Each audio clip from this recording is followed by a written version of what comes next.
Good.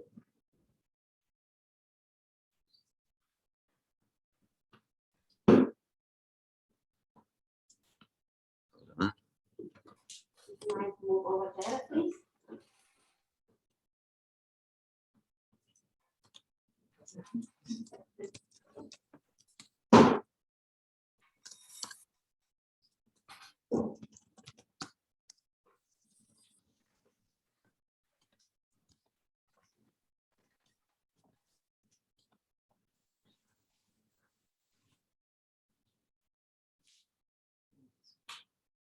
I can repeat.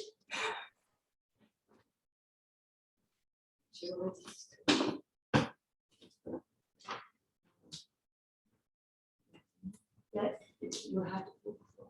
Yeah. It's also this tradition wrote on the words. And yeah, that's what we're going to. Yeah. Did you see the book here? Hare Krishna, welcome everyone. Today we are going to read from Srimad Bhagavatam, chapter 2, no, Canto 2, chapter 10, text 10. So I'm going to find it. Om Namo Bhagavate Vasudevaya. Om. Yeah, sorry. Om Namo Bhagavate Vasudevaya. Om Namo Bhagavate Vasudevaya.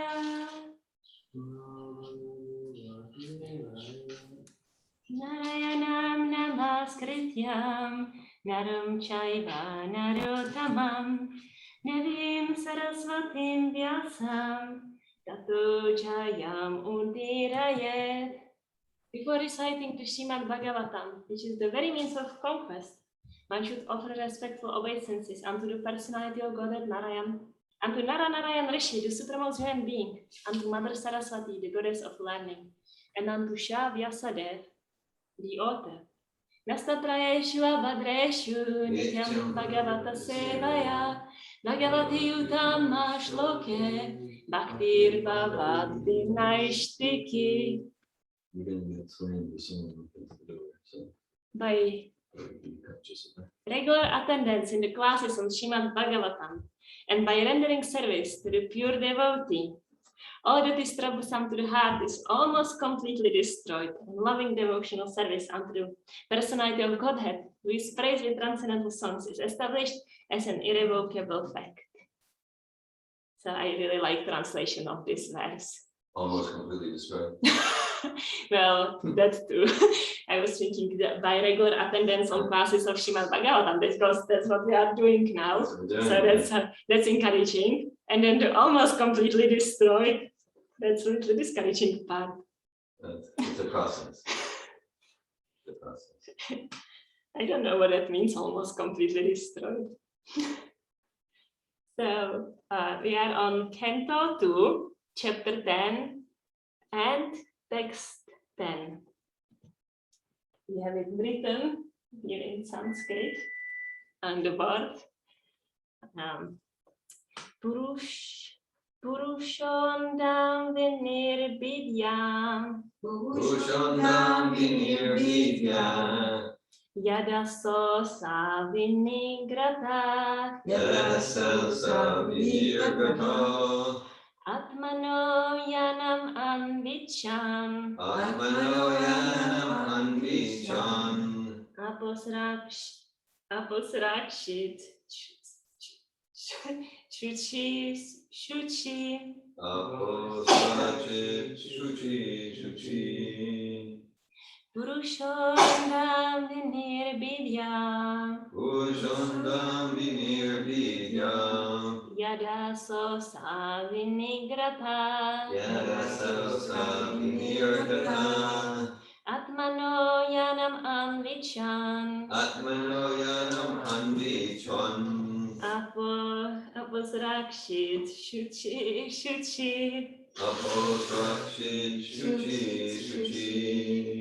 Purushondam Vinirvidyam Pushondam Vinirvidyam Yadaso Savinirgata Yadasa Vinirgata Atmano Yanam Anvicham Atmanoyanam Anvicham Aposrakshit Shuchi Shuchi Aposrakshit Shuchi Shuchi Purushondam Vinirvidyam Pushondam Vinirvidya Yadaso Savinirgata Yadasa Vinirgata Atmano Yanam Anvicham Atmanoyanam Anvicham Aposrakshit Shuchi Shuchi Aposrakshit Shuchi Shuchi Pushondam Vinirvidya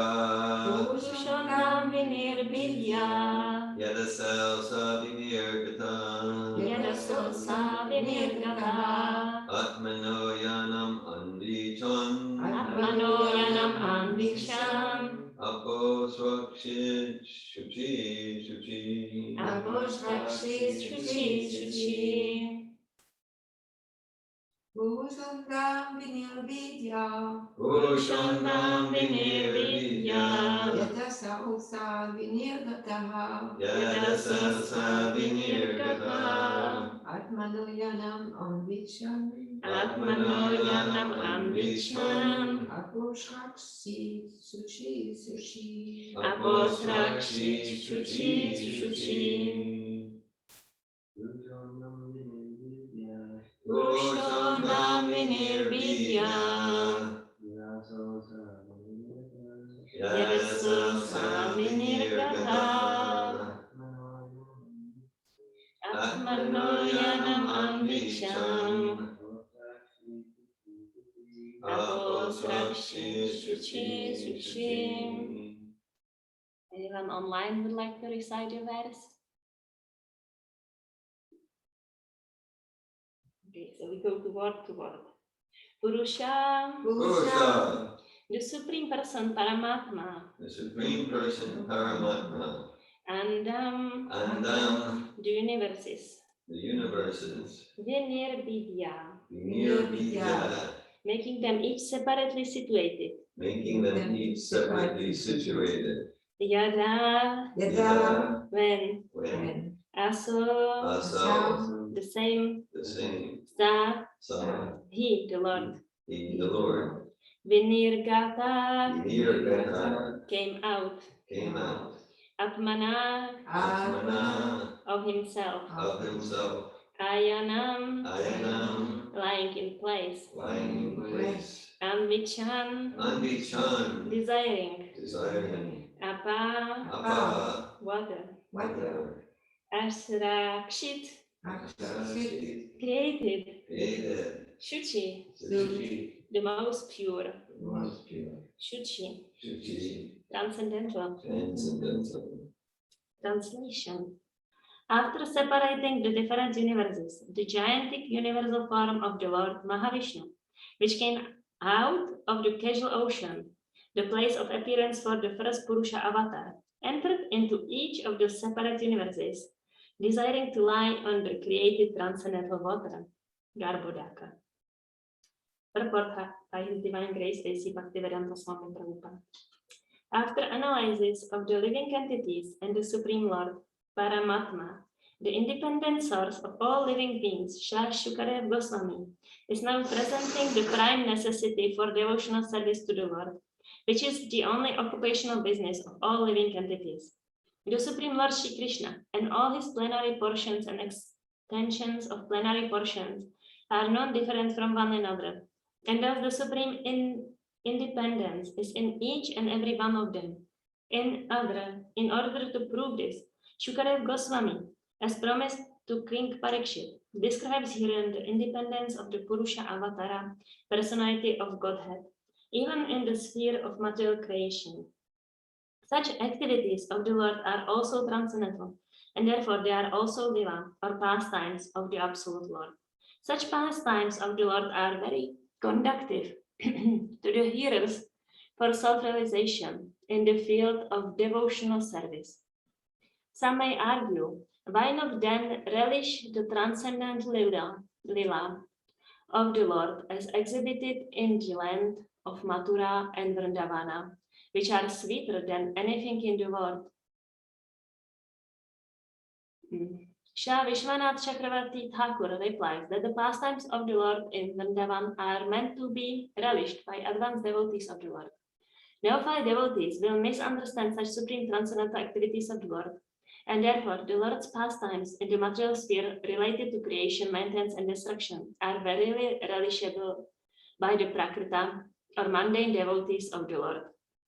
As the yoga system, mainly based on bodily exercises, is meant for the person who is too much attached to the bodily conception of existence. Similarly, the Lord's pastimes related to the creation and destruction of the material world are for those who are too materially attached. For such mundane creatures, the functions of the body and the functions of the cosmic world through physical laws in relationship with the Lord are also therefore included in understanding of the lawmaker, the Supreme Personality of Godhead. The scientists explain the material functions by so many technological terms of material law, but such blind scientists forget the lawmaker. The Srimad Bhagavatam points out the lawmaker. One should not be amazed by the mechanical arrangement of the complicated engine or dynamo, but one should praise the engineer who creates such a wonderful working machine. That is the difference between the devotee and the non-devotee. Devotees are always full with praising the Lord, who directs the physical laws. In the Bhagavad Gita 9:10, the direction of the Lord upon the material nature is described as follows. Mayadhyakshana prakriti suyate sacharacharam hetunanena konteya jagad vipari partate. The material nature full of physical laws is one of my different energies. Therefore, it is neither independent nor blind. Because I am transcendently all-powerful, simply by my glancing over material nature, the physical laws of nature work so wonderfully. The actions and reactions of the physical laws work on that account, and thus the material world is created, maintained, and annihilated again and again. Men with poor fount of knowledge, however, become astonished by studying the physical laws both within the construction of the individual body and within the cosmic manifestation. And foolishly, they decry the existence of God, taking it for granted that the physical laws are independent without any metaphysical control. The Bhagavad Gita 9:11 replies to this foolishness in the following words. Avajananti mamudha manushim tanum ashritam parambhava majananto mama buddha maheshwaram. The foolish men, mudha, do not know the personality of Godhead in its eternal form of bliss and knowledge. The foolish man thinks of the transcendental body of the Lord as something like this aum, and therefore he cannot think of the unlimited controlling power of the Lord, who is not visible in the acting of the physical laws. The Lord is, however, visible to the naked eyes of people in general, when he discerned himself by his own personal potency. Lord Krishna incarnated himself as he is and played very wonderful parts as the Lord himself, and the Bhagavad Gita concerns such wonderful actions and knowledge. Yet foolish men will not accept Lord Krishna as the Supreme Lord. Generally, they consider the infinitesimal and infinite features of the Lord because they themselves are unable to become either the infinitesimal or the infinite. But one should know that the infinite and infinitesimal sizes of the Lord are not his highest glories. The most wonderful manifestation of the Lord's power is exhibited when the infinite Lord becomes visible to our eyes as one of us. Yet his activities are different from those of the finite beings.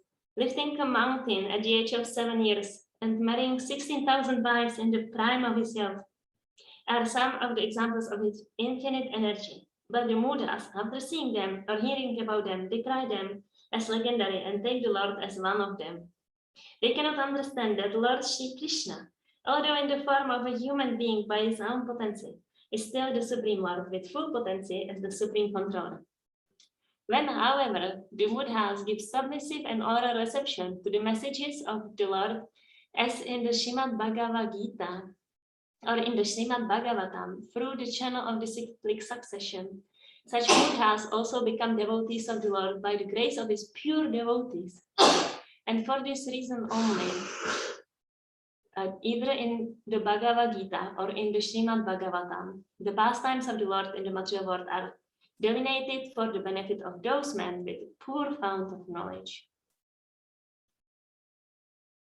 Amagyanatimmirandasya Gyananjana Salakaya Chaksurunmilitam Yena Tasmai Shri Gurave Namaha Shri Chaitanya Manobishtam Stapitam Yena Bhutale Svayam Rupa Karamahaya Dadhati Svapadam Tikam Vandeham Shri Guru Shri Yutapada Kamalam Shri Gurum Vaishnavamscha Shri Rupam Sagajatam Sahagana Raghunatam Hitam Tam Sajivam Sadvaitam Savadhutam Parichana Sahitam Krishna Chaitanya Devam Shri Radha Krishna Padam Sahagana Lalita Shri Vishakham Vitamscham Hey Krishna Karuna Sindhu Dinabando Jagatpate Gopesha Gopika Kanta Radhe Kanta Namostute Tapta Kanchana Gorange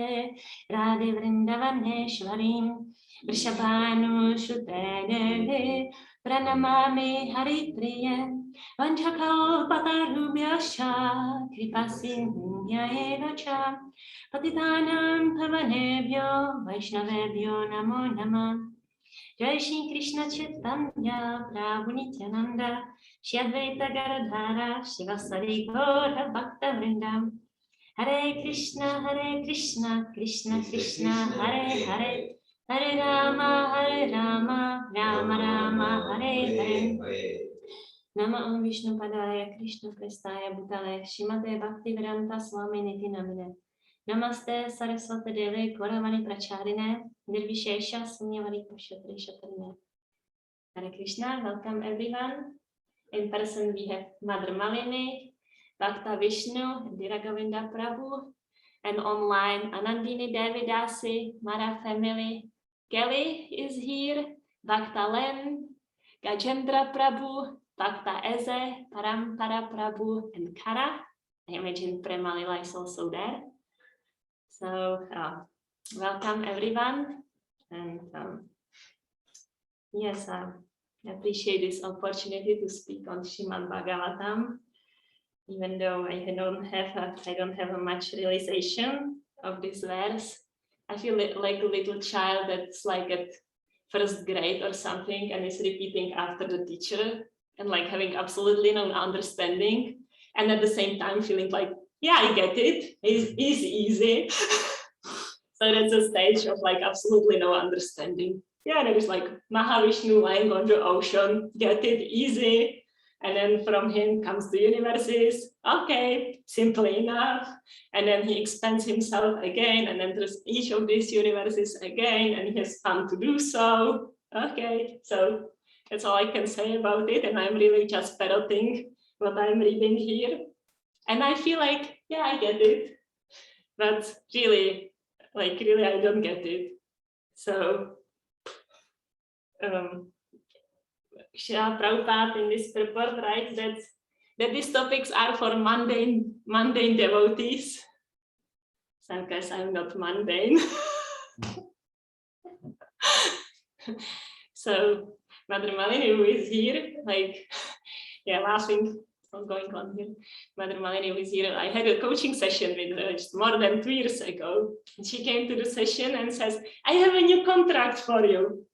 I'm like, that's different. I didn't even say a word yet. I'm already getting a new contract. I don't really feel seen as an expert in my life or something like that. And she gave me this contract that I am simple, grounded, and ordinary. I think she doesn't get me really. So yeah, I know that I'm not ordinary. That's why I got this contract to connect with such qualities, and then I can relish these pastimes about creation of the material universe and annihilation, and don't go prematurely to topics that are not for me. So Srila Prabhupada is like really giving us this simple grounded platform. It's not that it's the only thing that he's given to us, but he's giving us this like really grounded platform. And that starts with like where we are at with this material creation. Again and again, Srila Prabhupada repeating, like, yeah, you are like stuck in this material world. You are a fallen conditioned soul. You are like so many. Srila Prabhupada says, like, the foolish people do not understand. So who are the foolish people Srila Prabhupada speaks about? Oh, that must be someone out there. No, actually, Srila Prabhupada is like speaking about us, like, or about me for sure. Like the foolish people who don't understand about the creation, and the foolish people who are like absorbed in the material life and like cultivate material desires. So Srila Prabhupada speak about them, but really where the finger is pointing is here. And so that's a grounded platform for spiritual life, to know where we are at. And that can help us to connect with humility, this simple grounded ordinary contract. So much helpful to connect with humility if I were ever able to connect with these qualities. So thank you very much. So humility, it's such an important quality. It's like Sri Krishna lists the qualities of knowledge in Bhagavad Gita chapter 13. We are soon getting there. And in our Bhagavad Gita course. And the first of this quality that Krishna describes as knowledge is humility. And Srila Prabhupada says at few places, like, knowledge starts with humility. So if we even want to move to knowledge, you really first need to embrace humility. Because if I'm like, yeah, I get it, it's easy, for sure, I know that, then I'm not really open to like receive knowledge, because I'm already kind of in my close-ended world with I know that. So humility is like first of the quality that Sri Krishna names as the knowledge. And then Srila Bhaktivinoda Thakur in his Sharanagati Surendra, he lists like 6 items of surrender. And guess what's the first one? Humility. Again, so humility is a really important quality if we want to surrender to Sri Krishna. Because without humility, Sri Krishna describes in, I think in chapter 16 or 17, the consciousness of the demon. With 16. With the demon that Sri Krishna is speaking about. My finger is pointing here. So the demon thinks, I am the controller, I am the doer, I am powerful, I am wonderful.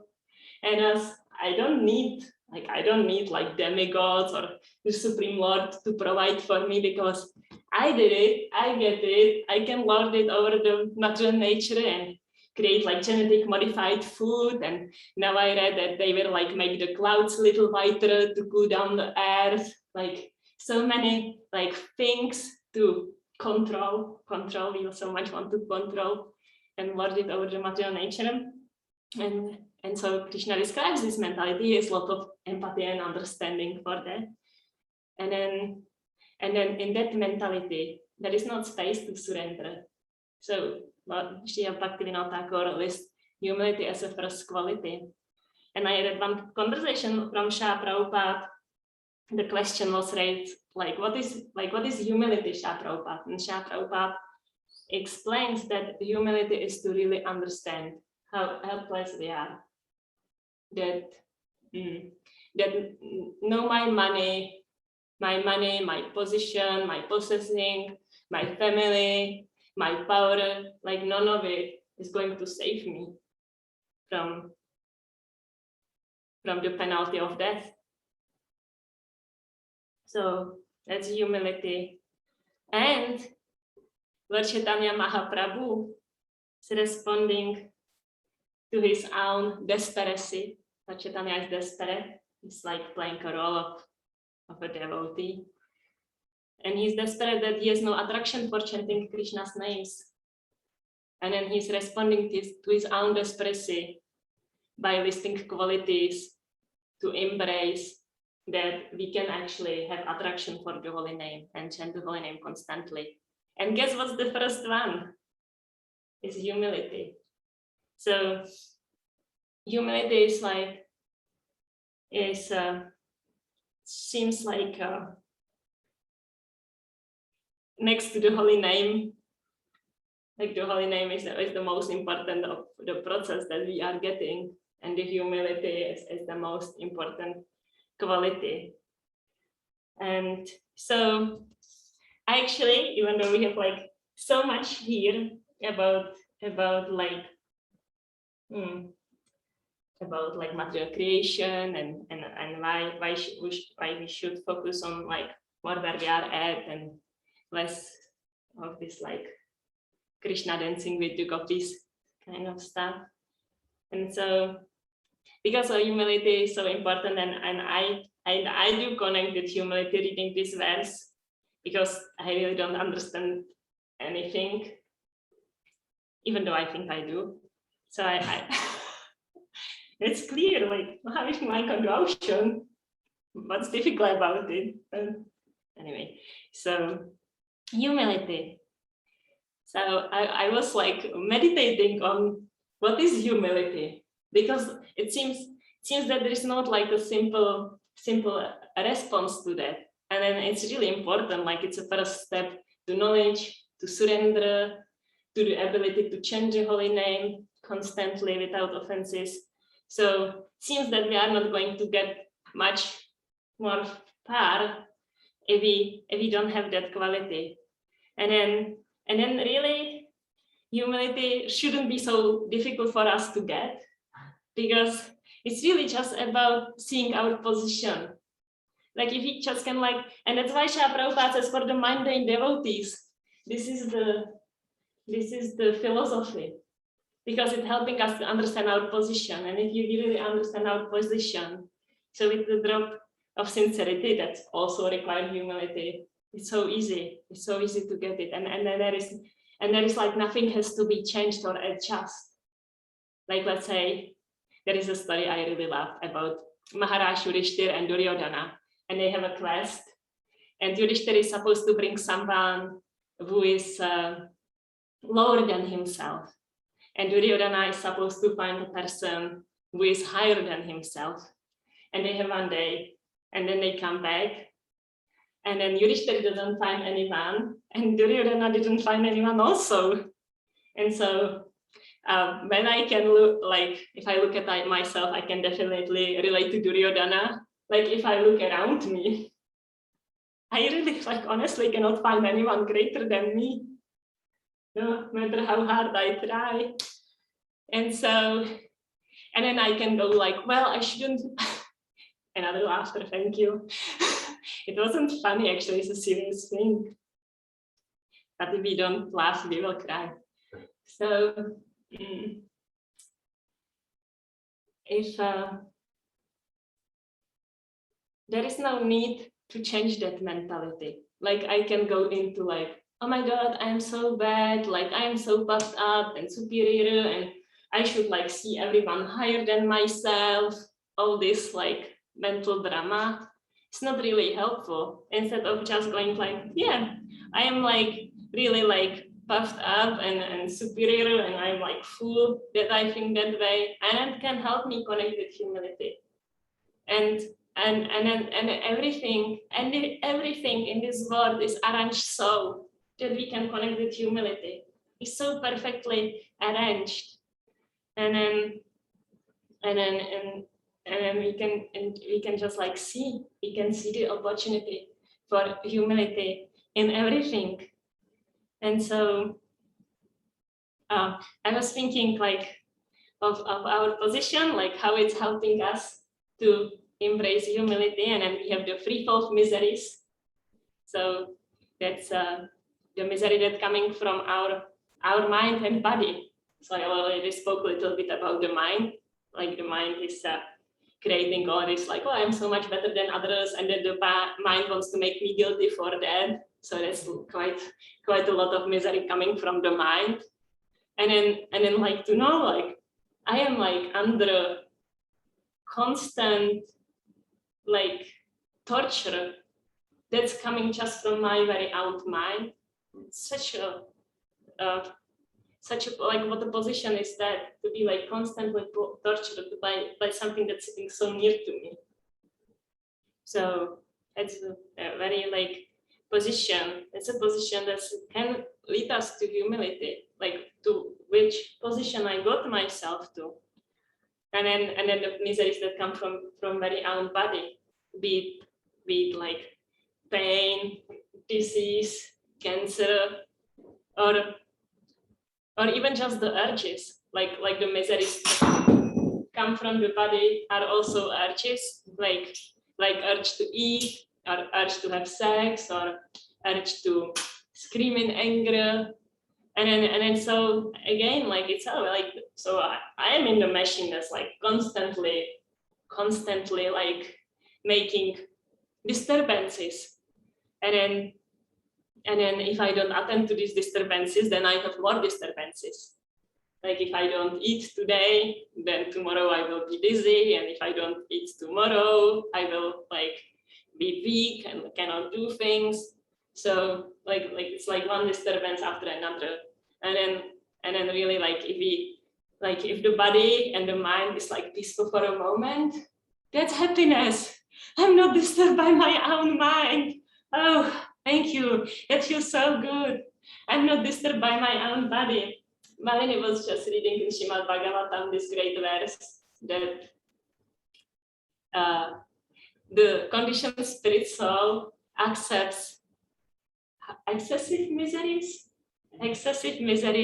just for like a drop of flickering happiness, which is not even like real happiness. It's really, like for our illusion of like getting some happiness here, we accept so many miseries, like being tortured 23 hours and 59 minutes by the mind every single day for the minute of like, oh, now I feel good. I think I did something right. What did I do that I feel for the minute so good?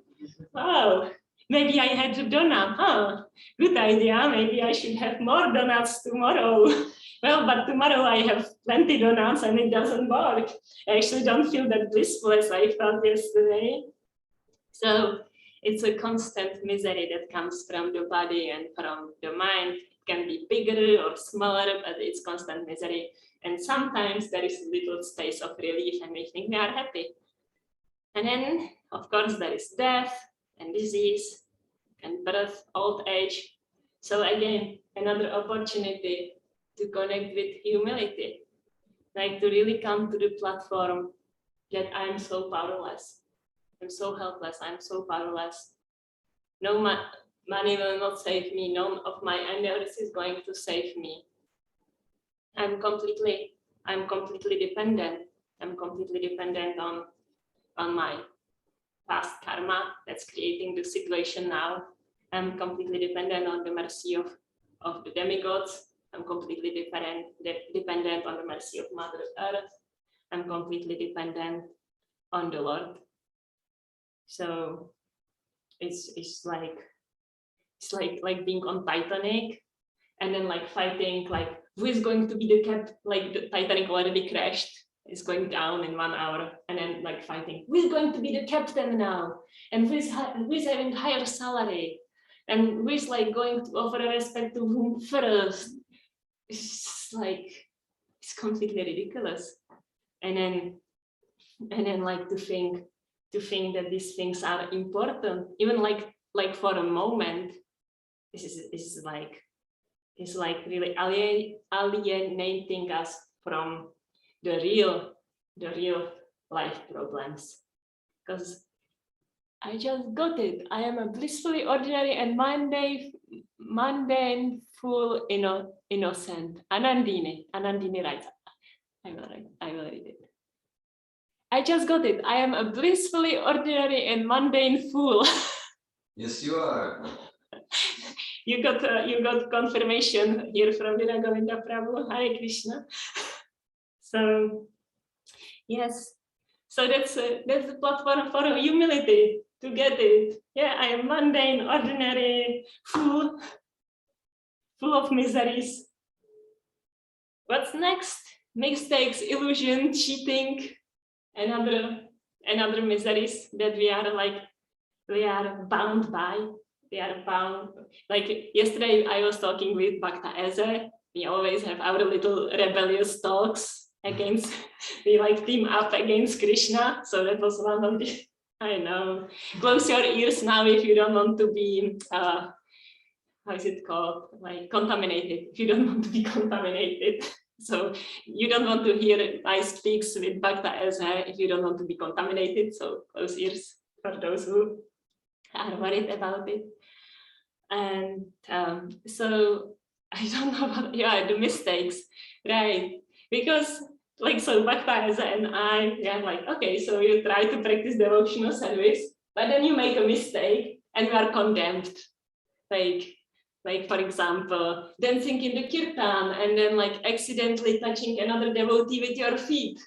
Oh, it's such an offense, you are condemned.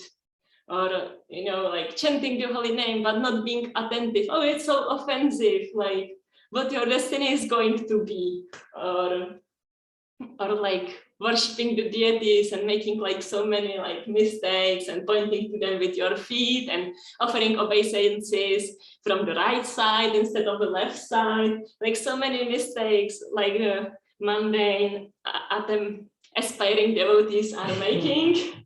It's just okay, is it even worthy to attempt on this path of devotional service, because we will make so many mistakes and then we will just offend Srila Prabhupada, we will offend Krishna, we will offend the other devotees. We go to hell, guaranteed.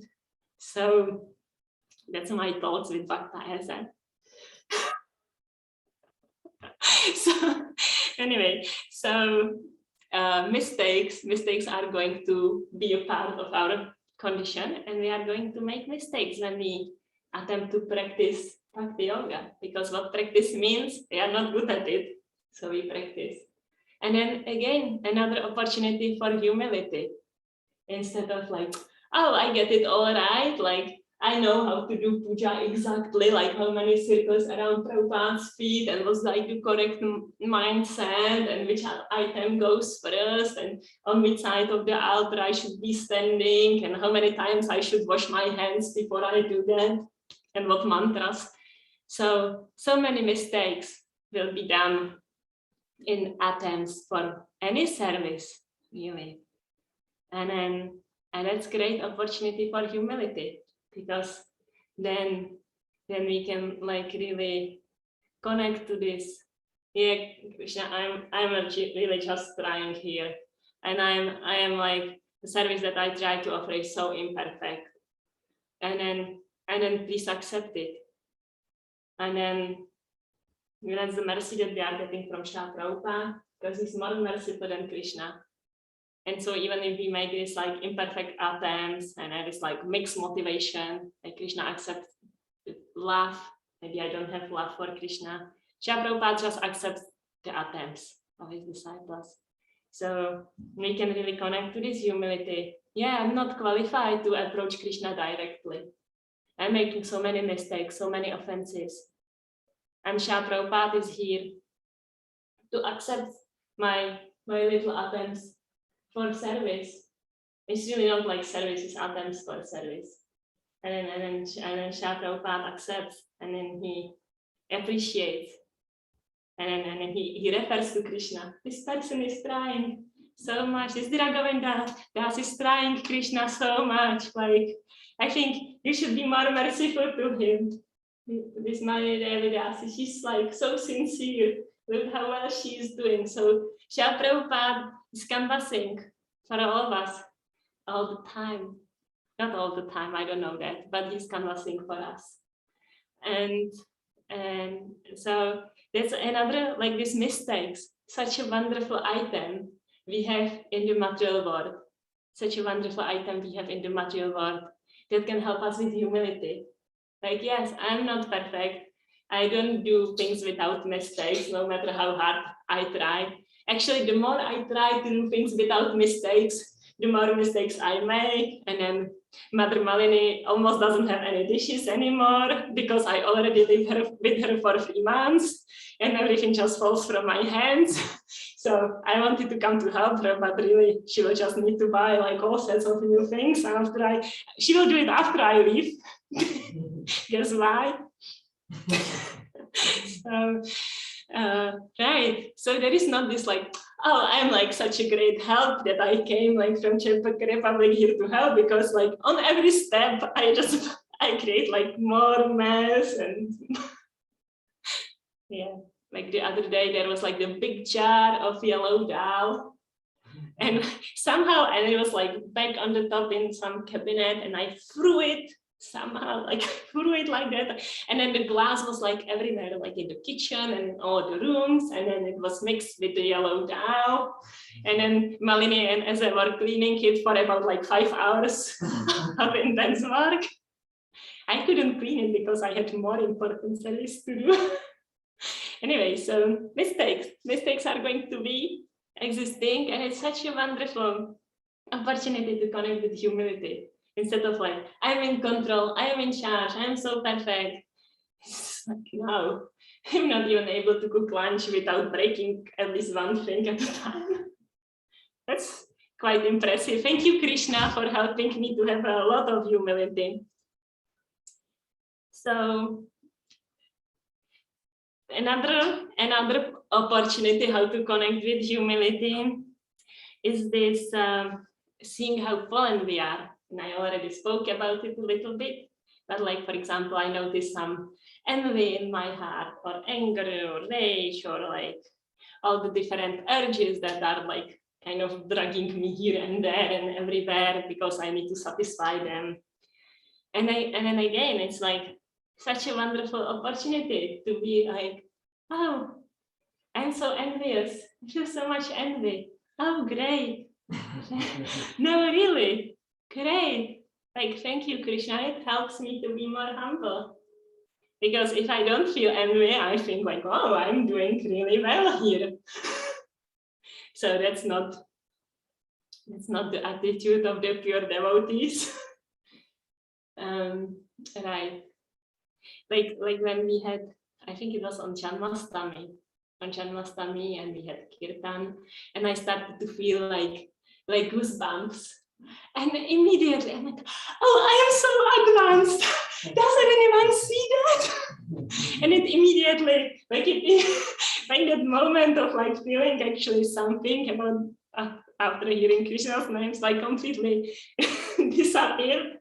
Didn't come back since then. But anyway, it's great. Like Krishna really wants us to be humble, because, as I said, it's so important. It's like such an important quality.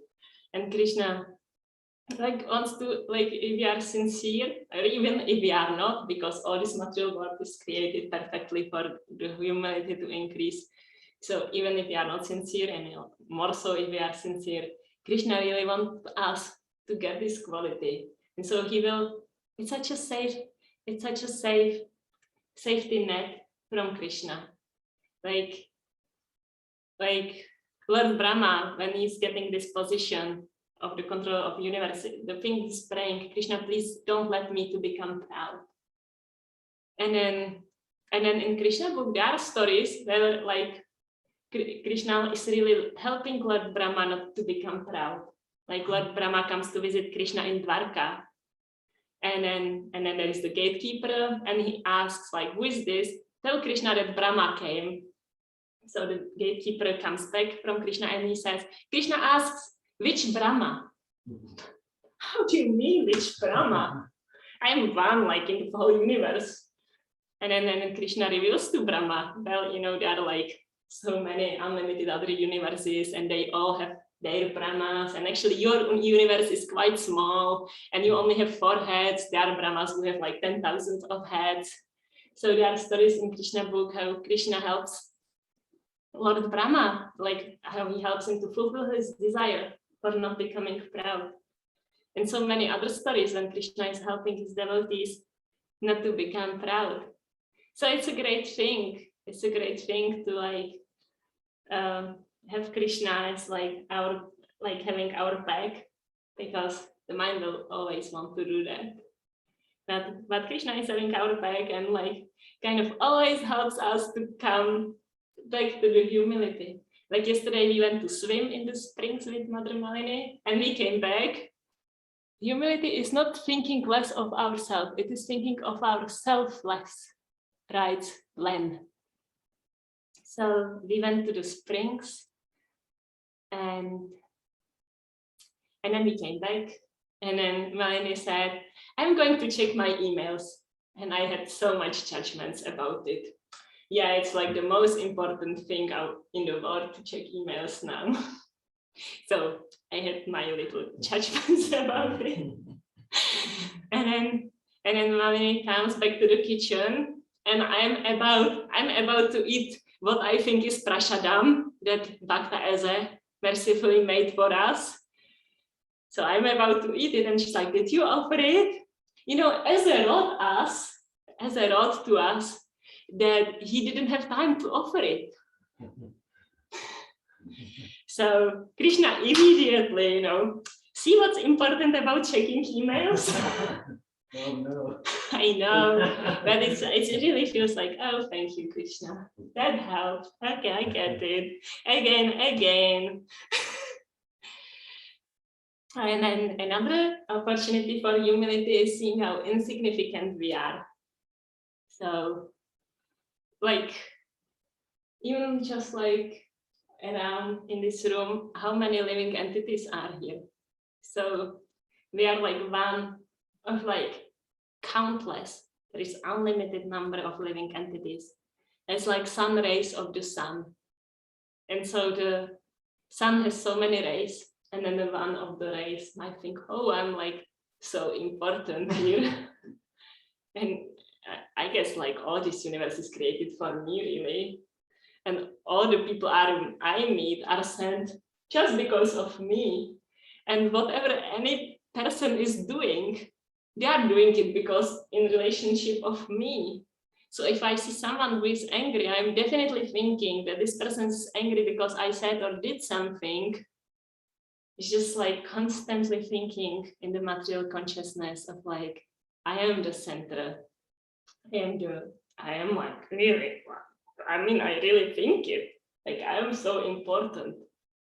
But then like how many universes are there? I think Srila Prabhupada sometimes gives the example of like the big bag of mustard seeds, and then each of the seeds is one universe. And then like within one universe, there's still like so many planetary systems, like 14 planetary systems and so many planets within the planetary systems. And then there is this one little planet Earth in the middle of one small universe with like, even on this Earth, unlimited number of living entities. Okay, 7 billion people, but so many other living entities that are the same spark, same spiritual spark like we are. I know, I still think I'm like really important. It's amazing. So it's another opportunity that Krishna gives us to connect with humility. No, you are just like, like the sun rays, so many of them, and they are all beautiful and shining. But at the same time, from the point of view of the sun, like quite mundane and ordinary. It's not that they are all the same, and then there is not like an intimate relationship, but to like really get how tiny and insignificant I am. And if I were to disappear like this, nothing would change, which is shocking. Like when our baby died 2 years ago, and it was beginning of spring, and I went outside, and it was still beginning of spring. And it's like, what? Like, what is this happening? Like the time should stop, or like end of the world, I don't know. But like, how is it that like there is like still spring? Yeah, I really was thinking that way. because I so much think that like the world is like centered around me.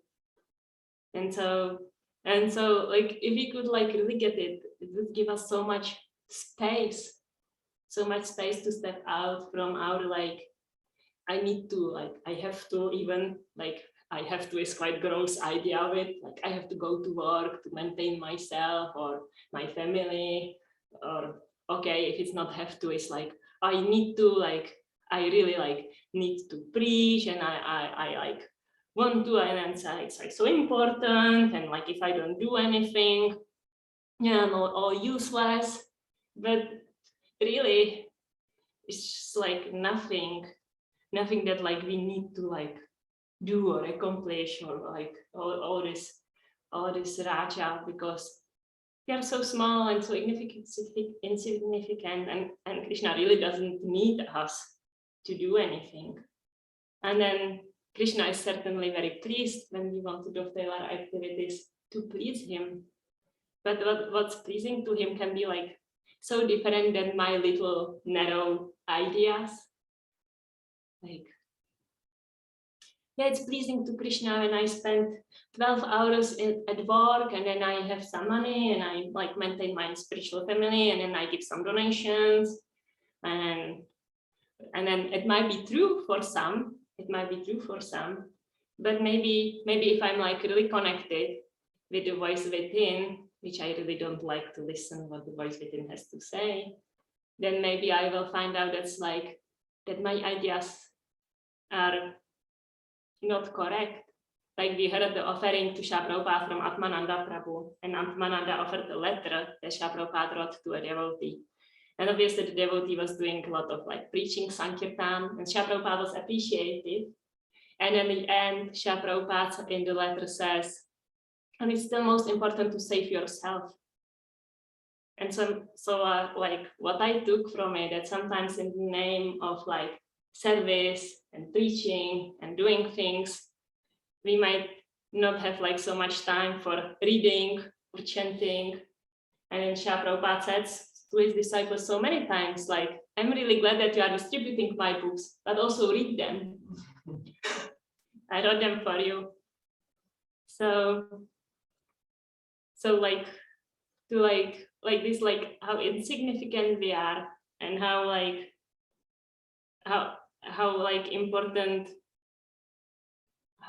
important it is to, like, how important it is to chant at least 16 rounds and hear from Srila Prabhupada every day and follow the regulative principles, versus how important the other things are. And then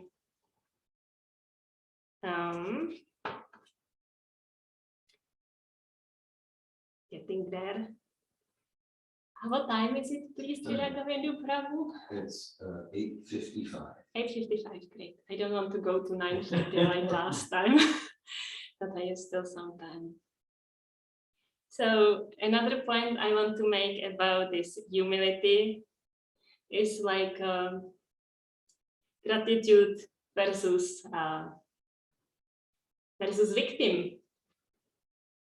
So I wrote it down yesterday. I don't know what it means today. But okay, so like, right, like if we see all these like miseries that are coming upon us from the space of like, oh, what a great opportunity to connect with humility, then I can be grateful for anything that's coming to my life. And maybe it doesn't even look good because my mind is still resisting it, and there is like so much going on, which is also opportunity for humility to see how the mind is impure. So gratitude for these things that are happening in my life that I don't like at the first point of view, rather than like being a victim. Because the victim again comes from, I'm the controller, I'm the doer, I lord it over the material nature, I'm the center of the universe. How comes that this bad thing happened to such a good person like me? Not really. Why are you laughing? I'm a good person. Bad things shouldn't be happening to me. So So the victim mentality or victim mentality with like practicing Krishna consciousness. So much of that, like, oh, I have to practice this. I have to chant my rounds because otherwise, like, I will suffer. It's not fair. Like, I want to get out from this place and such a victim here, instead of like really having gratitude for the process that we are given. Like, you don't have to practice it. You really don't have to.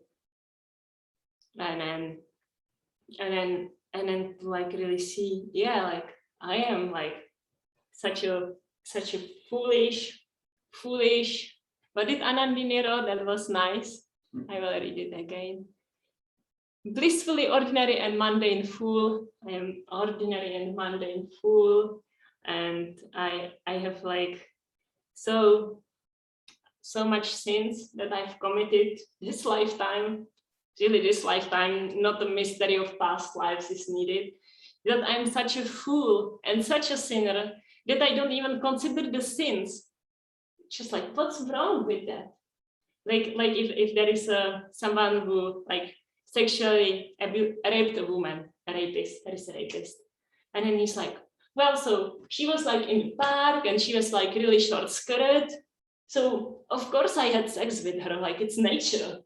Like, what's wrong with it? So that scenario might be quite obvious, but I'm like, what's wrong with having illicit sex? I don't feel like there is anything wrong. Like, why should I have like bad karma for it?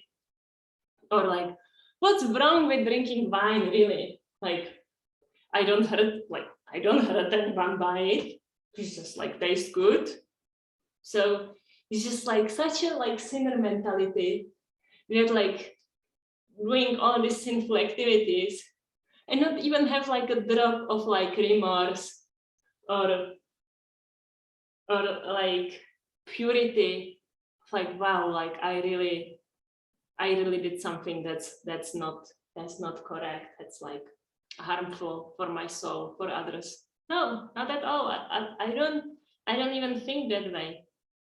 So sinner, like what's his name? That's my favorite story. Murdari the hunter. So he's killing animals, and he's like, he's a hunter, so he's killing animals, and he's really doing it in a way that he breaks their limbs, and then the animal is like suffering in agony until it dies. And then Narada Muni comes along and tells him, like, don't do this, it's painful for the animal. And Murdari the hunter is like, oh, I didn't know that. And then he feels so much remorse. So, like, what a sinner I am, that I'm like, yeah, I didn't know that, but like, what's wrong with it anyway? So, and then still I'm given this opportunity to connect this beautiful path of bhakti yoga, devotional service, chanting Hare Krishna, like serving. So it's a natural position of the soul to serve. So when we serve, we are naturally blissful. It always happens. There is no like, we are serving from a true place of service, not like, oh, I hope I will serve and feel better, or I will serve, but I will get something in return. That's not really. But when we really connect it, that is so blissful. And it's a natural position of the soul. That's what the soul wants to do all the time. And then Srila Prabhupada is giving us it like with full hands. You can like connect to this path. You can do emotional service. It's available for you. You can chant the names of the Lord. Like how special it is that Srila Prabhupada revealed these names to us. Like in this purport, we were reading that like with the mundane people cannot see God. They cannot see Him. They cannot know Him. They cannot know His name. And we got it revealed all that from Srila Prabhupada. And so we can like have again like humility instead of like, oh, I found this, or I guess I must have done something really great in the past, that I'm getting this, or like, Prabhupada, you should be really grateful to me because, like, yesterday I went on Sankirtan. I didn't, but it's an example. Yesterday I went on Sankirtan, so you should be really grateful to me, Prabhupada. Well, no. We have the opportunity to be really grateful to Prabhupada that he provides for us such abundance of service, and even if we are not good at it and we are going to make mistakes and probably at our attempts of service there will be so much disservice done. Like, for example, my husband Yogeshwara Prabhu is practicing Krishna consciousness despite my disservice I have done to his beginning of Bhakti Yoga. So, and Prabhupada still let me do the service. It's like, okay, you know, you mess up. Yeah, that we shouldn't be like neglectful, but this is just like Prabhupada having our back in these mistakes. So that's about what I wanted to say. I'm imagining time is up. I will read the verse again. Purushondam vinirvidyam yadasosa vinirgata atmano yanam amricham aposhrakshi shuchi. Welcome.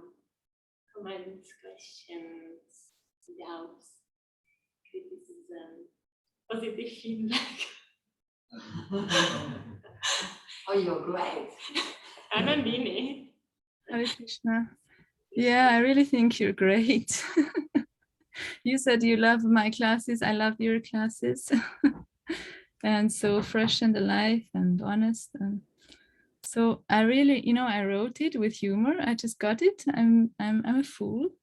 I really got when you described how, you know, how we're in this body and there's this constant urges, for example, or constant disturbances, and we choose this, or we are in this state, and it's really, I just really got it is foolish. And I, at that moment, I felt quite joyful about it, to realize this, and it's like, and I was thinking, so the soul, it's described as wonderful and amazing and all of this in Bhagavad Gita, and yet there's also the part, it makes this foolish choice to go away from Krishna, or I don't know. Yeah, I'm in conversation with Malini about this. It doesn't actually make the choice. No, it doesn't make the choice to go away, but there's envy or something comes up and leads to the conditioned state. So is, yeah, I was just wondering, is the soul also, is it amazing and all of that, and also a little foolish? Yeah, thank you for sharing, Anandini. I'm very glad to hear that you got a glimpse of like the humility and how joyful it felt to like really sit in the position of like, yeah, I'm foolish. And then I don't know how the soul makes this foolish choice at the first place. Maybe it's opportunity for more humility. Like, wow, even at the pure stage, I made this foolish choice. Yeah, and I'm quite amazed how, you know, how I don't know how clouded I am. My consciousness is to just how long it takes for me to get, it's foolish to be in a conditioned position. It's foolish to want to control. To really really get that. It's so, sounds so simple. Yeah, I know it shouldn't be too difficult for us, like knowing our position. And that's why Prabhupada speaks about it like again and again. We are like in this material body, trapped, like it's not like natural position of the soul. So Prabhupada gets that it gets us a long time to get it. And that's why he repeats it all the time. And my sense is it's like connected with the pride, because I feel as soon as I start to like really get something, like I touched on something, the pride immediately comes, and then I'm full again. My sense is that this like cycle of like being foolish again is so much connected with the pride that comes when I do feel like I get it. Like, oh, I feel so humble now. Oh, I'm so humble. Like that. Yeah, and it seems, when you're saying this, I'm thinking of the gopis when they get proud that Krishna is dancing with them. Krishna disappears. Maybe that's an eternal, Mm. an eternal, I don't know, process or back and forth of pride, humility. I don't know. Yeah, that's my sense about it. Like exactly, like the inner dance with Krishna. Oh, I'm connected with Krishna. Ooh, look at me. Oh, I'm not. Never mind. Yeah. Thank you, Hladini. Thank you for sharing. Occasionally, in sharing, she mentioned clouded. She used the word cloud. I'm just taking that metaphor related to, the way you describe things, Hladini, just to help us understand. So, of course, Prabhupada so much uses as you use the sun and the sun rays. So it's like whatever, there's unlimited trillions of sun rays. So for a sun ray, think of a special thing. So the sun rays can be covered by the clouds. Right? The sun rays can't be covered by the clouds, but the sun's never covered by the clouds. Like we might think, oh, the sun's covered by the clouds, but that's just our puny illusion perspective. But it looks like it. Seems like from our perspective. So at the same, so the sun rays can be covered by the clouds. At the same time, the sun rays are brilliant in words. Each sun ray, it radiates heat and light and effulgence. It is glorious. At the same time, it's not the sun, and it can be covered by the clouds. So just how they're both true. The spirit soul is shining, and brilliant, and unique, and at the same time can be covered by the clouds, just as the sun rays are light and illuminating and can be covered by clouds. And then yes, so like it is the humility to see our insignificance, and at the same time we can become significant. Once we think, now I've become significant, then we're insignificant. But that by as tiny as we are, using our free will to serve Srila Prabhupada's mission, we become significant. An example, like we could say, okay, how many stars in the sky? I mean, unlimited trillions, right? So for a star to think, I'm so important, so, oh my God, it's like, at the same time, it's also true, each star lights the sky in its distinctive way. So it's not just that, so that I think that's a little, for that point, individuality, it's better than the sun rays, because maybe each sun ray is individual, but I don't quite get that. But each star does have a particular shape like that. So not just like, well, we're insignificant, we're all servants of God, but we actually, not that we're created, but Krishna has emanated us. Krishna is our source, and we're eternally individuals. And so we do get to please Prabhupada and Krishna in distinctive ways that no one else can. We might not, we might be resisting that, and we're just trying to please Maya and all that. So now once we start thinking, I am so special, then there's the humility principle. But if we do humbly surrender, we do shine in the sky in a distinctive personal way. Hare Krishna. Thank you, Lila Govinda Prabhu, for adding this special part. Yeah, I appreciate that. More fuller understanding of the principles. And I definitely like the stars analogy. Thank you. Hare Any other comments or discussion?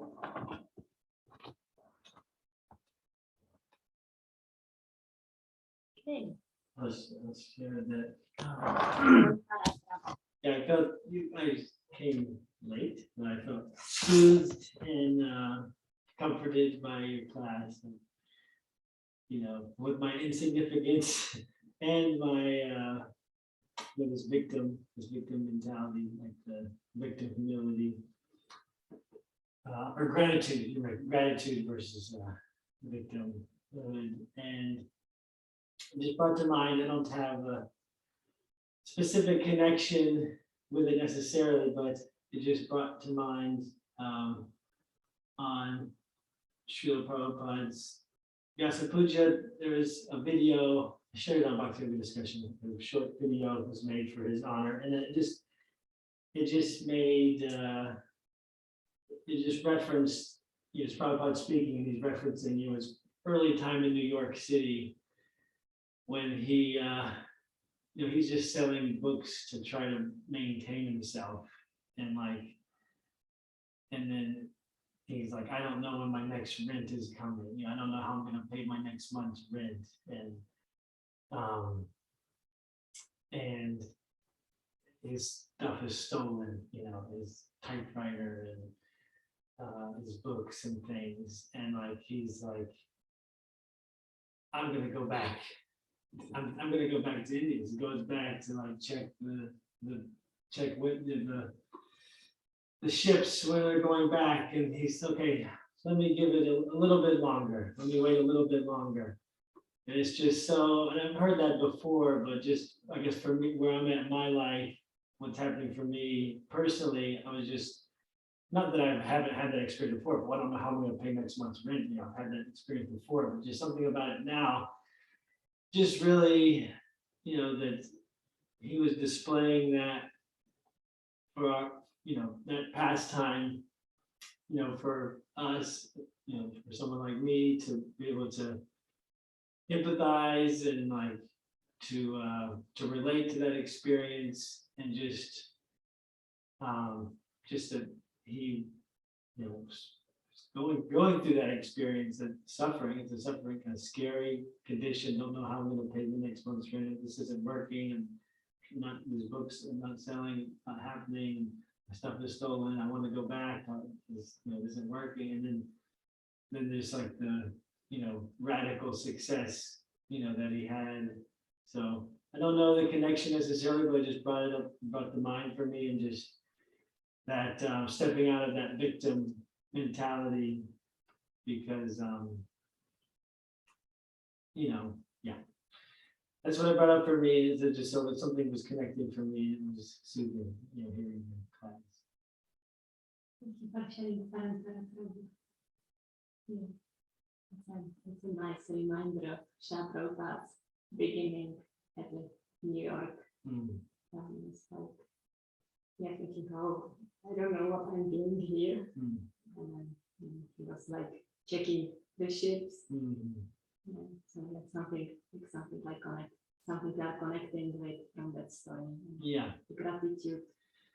Yeah, gratitude, not to be in the victim mentality, especially with this devotional process, and just in trying to serve Prabhupada, and not being victim mentality, to be in gratitude, and yeah, maybe don't know that it's going to work, or it's not working, or give it a little bit more time. You know? I'll give it a little bit longer. You know.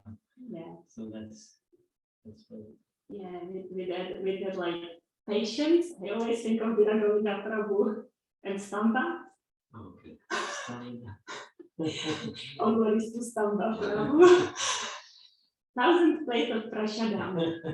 So over many years. When I'm impatient, I'm like, well, I guess it wasn't 1,000 plates yet. I see Dr. Len Cohen has his hand up. Dr. Len. Hare Krishna. So I was, very much appreciating your class, Hladini, and I was wondering how to, you know, stay out of this victim mentality. Yes, it's very easy to see all these things we're doing wrong, and I was paying obeisances on my right side instead of the left, and so many things we do wrong. Easy to fall into victim mentality. And then the other end of the spectrum is, yeah, okay, hey, I did something right, and then to be proud. So how do we find the balance in between those two ends of the spectrum? And what came to me is something from what I had said before in my classes about happiness and distress. They're both going to come and go. Just try not to be attached too much to either one. So then just to stay out of victimhood, then try not to enjoy it or wallow in it, or not to be attached to it. And the same thing with the pride when we do something right, not to be too attached and not to be attached to being puffed up, So that's the only way I can make sense of it all, and to try and keep equipoise is the idea, because the happiness, the stress is going to come and go. The pride and the feeling of abject failure and victimhood is going to come and go. And that's okay. Just try and realize that. And think also, and what I meant by what I posted about humility is not thinking less of ourselves. In other words, it's not about putting ourselves down and being in that victim mentality. It's thinking of ourselves less. So like not putting ourselves in the center of the universe, like you were talking about, Hladini. Everything is revolving around you. There's 7 billion people on the planet, but it's all about you. It's thinking of ourselves less and maybe more about just Krishna. If you put Krishna, think more about Krishna, then you'll be thinking of yourself less. And that's my understanding of that thing that I posted. So Hare Krishna, thank you. Hare Krishna. Hare Krishna, Bhaktalen. I really appreciate how you responded to your own questions. And then my understanding is exactly like the mind is going to do its things, like being a victim or feeling proud or making oneself superior or judge or judge like in the way to put other down. So it's not like of course it's nice to like practice like focusing the mind somewhere else, like on Krishna, but also just like noticing it, experiencing it and letting it go, and then allow us to connect with humility. It's not about like, oh, I shouldn't think this. There's just like another layer of the inner judgments. So I appreciate how you responded to our questions.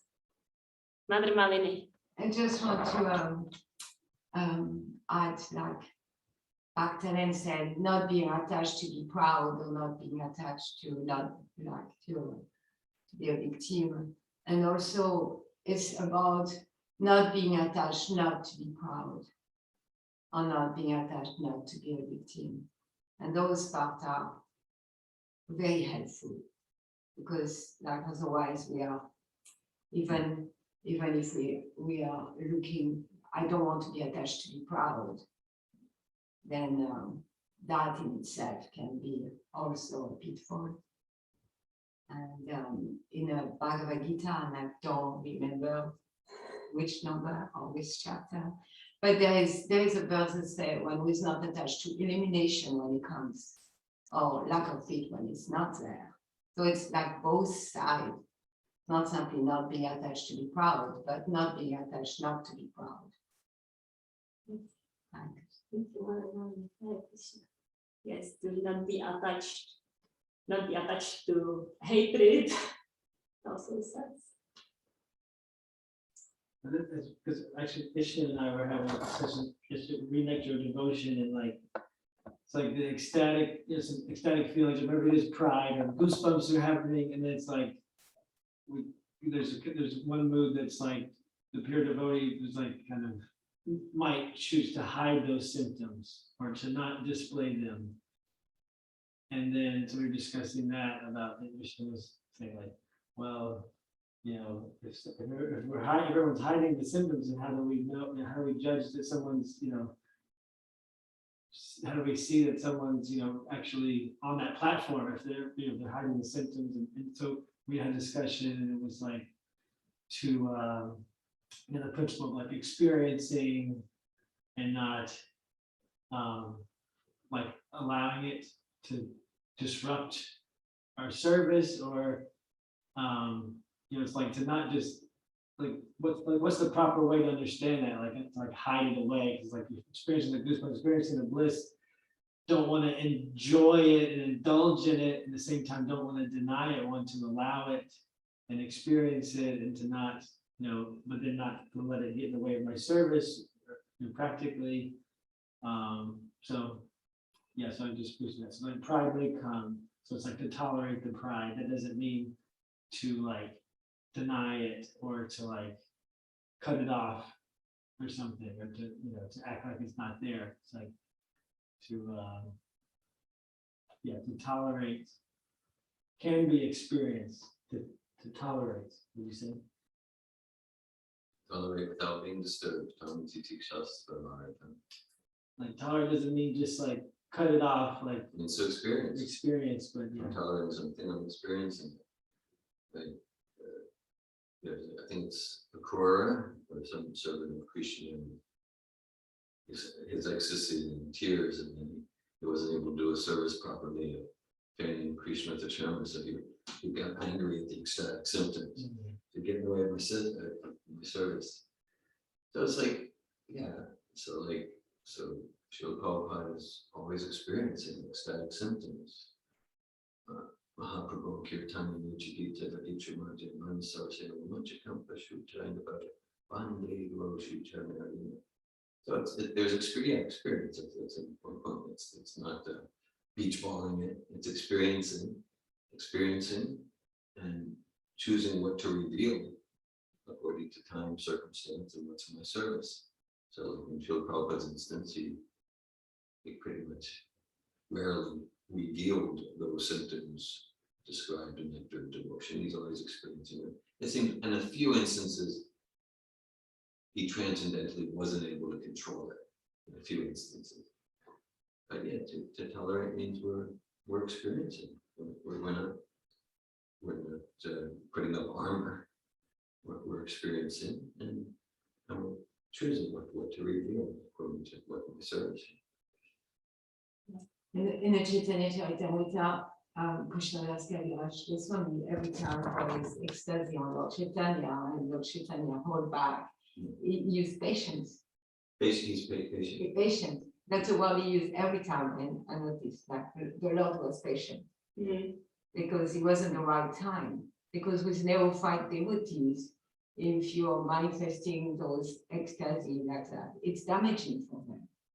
It's not helpful, in fact, it's very, very damaging for them. Yeah, I was discussing that too, like, for a preacher who's interacting with neophyte like myself, or just a preacher, it's not helpful to display those ecstatic symptoms, or even like, like nectar devotions, like Raganuga, bhakti, like that's not helpful for a preacher that's interacting with,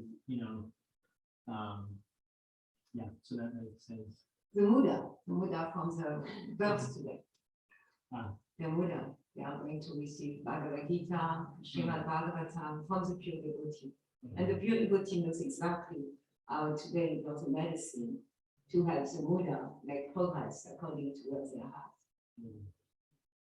I'm thinking like Jesus, and of course, Jesus shared God consciousness according to time and circumstance. And as I don't know how much of what's coming down, from those literatures are authorized, but it seems Jesus did some or a few or several external miracles, and we can imagine that helped some people to follow Jesus.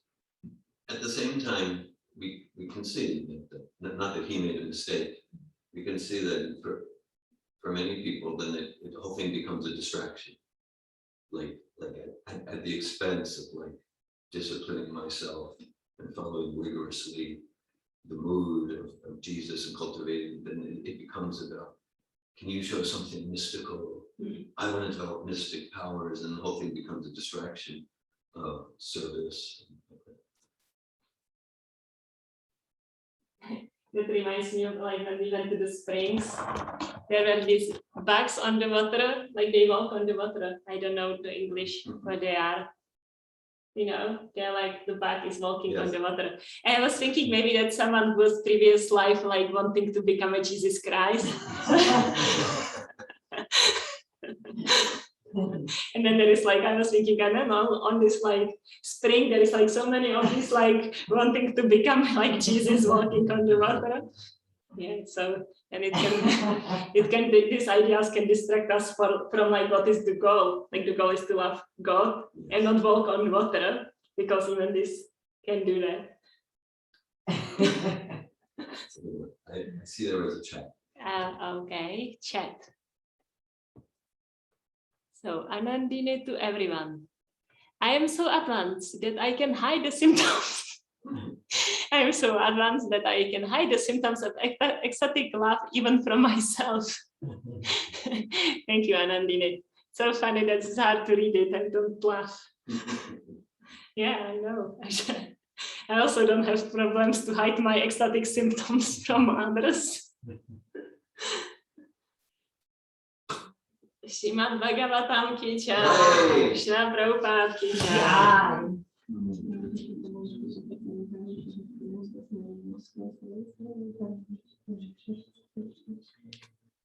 Thank you all for your participation. Shakti. Now I'm thinking any symptom I've had that is ecstasy is probably just proud. So